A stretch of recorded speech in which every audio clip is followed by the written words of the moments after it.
पति हम बेचीला भैया हमसे 3 दिन से खाना ना खाता हूँ। मैं कल दोपहर से आया हूँ 3 बजे से 17 घंटे लाइन में रुका आईफोन लेने के लिए। Smartphones have changed our lives in many ways. Whether it be staying in touch with our loved ones or accessing important information in an instant, from doing basic utilities to full-time jobs, smartphones have become a huge part of our daily lives. So it only makes sense to opt for the best we can get for our money, especially if that's our only device. With all the easy payment options we have today, it has never been easier to buy the latest and the greatest with just a few taps. But do we really need the latest and the most expensive device in order to get our work done? Does a 1 lakh rupee phone offer so much more than a mid-range or a budget device? If you're on the fence on spending around a lakh on a phone, or worse, you can't afford a 1 lakh rupee phone, then stay tuned because this video is for you.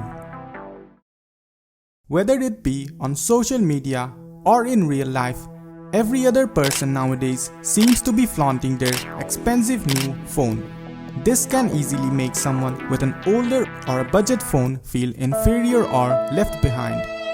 And it is not only the iPhones, Samsung, Xiaomi, Pixel all have phones that cost around 1 lakh and more. But the question is, do they offer the value in return with respect to their price? Well, the straightforward answer is no, they don't, and this is why. The law of diminishing returns. Don't worry, I'm not going to bore you with an economics lecture. Let me explain it in the simplest form that applies to buying smartphones. The law of diminishing returns states that after a certain point, adding more money results in progressively smaller return in value.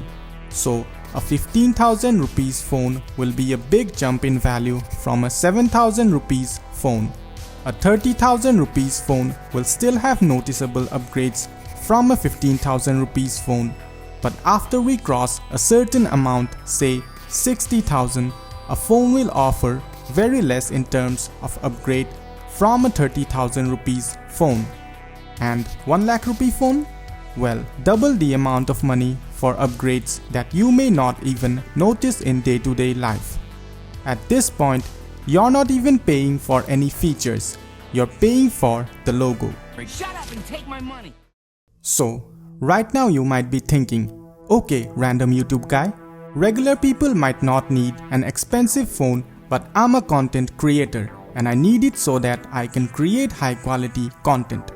True, but you can also get a way better camera for that price, which will be far more superior than any phone camera in terms of quality.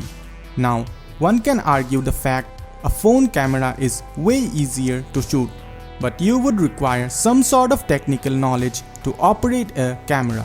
So, in this case, an expensive phone makes sense. But remember one thing, your success does not depend on the quality of your camera, but rather the quality of your content. Look, we all want to experience better and premium things, and I myself have spent so much money on expensive phones in the past. But at that time, the money spent felt way more worth it because the difference between a budget and an expensive phone was too big. An iPhone 4 was in a different league than a Micromax Canvas. But today, although the price difference is similar, a OnePlus 13 is not that different to an iPhone 16 Pro Max. I'd rather get more value out of a budget phone than buy an expensive phone and get less value. Also, even if we buy, let's say, the latest iPhone so that we feel validated in front of others, you'll only feel that till they launch the next upgrade less than a year later. How long do you think you can keep this up? There is a reason why Apple keeps changing the camera arrangement in their phones with every new upgrade, so it separates the latest from the older models. This video is not about taking a dig at people who buy expensive phones. Not everybody's definition of affordability is the same. To some, a 15,000 rupees phone might be expensive, and to someone, a 1.5 lakh rupee phone might be affordable. So, to answer the question, do we need a 1 lakh rupee phone? No, we certainly don't. Do we want a 1 lakh rupee phone? I'll leave that for you to answer. If you found this video helpful, then do drop a like and subscribe to the channel for more such videos. Also let me know how much money you are willing to spend on a new phone.